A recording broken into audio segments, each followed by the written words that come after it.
കാരായി രാജനും ചന്ദ്രശേഖരനും നീതി നിഷേധിക്കപ്പെടരുതെന്ന് സംവിധായകൻ കമൽ കതിരൂരിൽ ന്യായവിചാരണ സദസ് ഉദ്ഘാടനം ചെയ്യുകയായിരുന്നു അദ്ദേഹം. സംഘപരിവാറിന്റെ ആക്രോശമുയർന്നപ്പോൾ സാധാരണക്കാരായവർ തനിക്കൊപ്പം നിന്നതിൽ സന്തോഷമുണ്ടെന്നും കമൽ പറഞ്ഞു.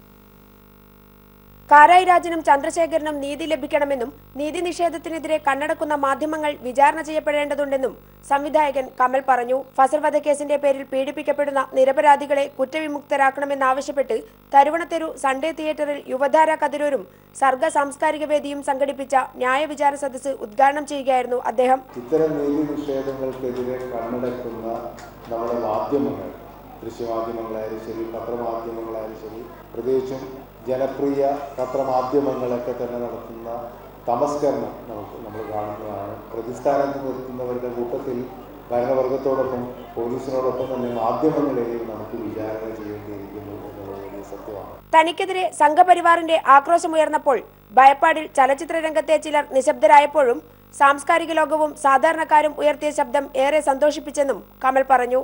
ഒരുപക്ഷെ എനിക്കെതിരെ, എംടിക്കെതിരെ അത്തരമൊരു കടന്നാക്രമണം ഉണ്ടായപ്പോൾ സാംസ്കാരിക കേരളം ഒന്നടങ്കം, പ്രത്യേകിച്ച് ഇടതുപക്ഷ പ്രസ്ഥാനങ്ങളൊക്കെ തന്നെ പ്രതിരോധിക്കുകയും പ്രതിഷേധ യോഗങ്ങൾ കൂടുകയും ചെയ്ത് ശക്തമായി അതിനെതിരെ ഇടപെടുകയും ചെയ്തു എന്ന് പറയുമ്പോൾ എന്നെയൊക്കെ സന്തോഷിപ്പിക്കുന്ന ഏറ്റവും വലിയ കാര്യം അതാണ്. കെട്ടിച്ചമക്കപ്പെട്ട കുറ്റാരോപണത്തിന്റെ പേരിലുള്ള അനീതി അരുതെന്ന് കലാരൂപത്തിലൂടെ ചിത്രകാരന്മാർ പ്രഖ്യാപിച്ചു. CPIM നേതാക്കൾ കാരായി രാജനും ചന്ദ്രശേഖരനും ഫസൽ വധക്കേസിൽ ഉൾപ്പെടുത്തി കോടതി ജാമ്യം അനുവദിച്ചിട്ടും നാട്ടിൽ വരരുതെന്ന നിബന്ധന തുടർന്നു പോരുകയാണ്. ഫസലിന്റെ ബന്ധുക്കളും ചില RSS പ്രവർത്തകരുമടക്കം ഇവർക്ക് ഫസൽ വധക്കേസിൽ പങ്കില്ലെന്ന് വ്യക്തമാക്കിയിട്ടും ഇരുവർക്കും 4.5 വർഷക്കാലമായി നീതി നിഷേധിക്കപ്പെടുകയാണ്. News bureau, Kannur.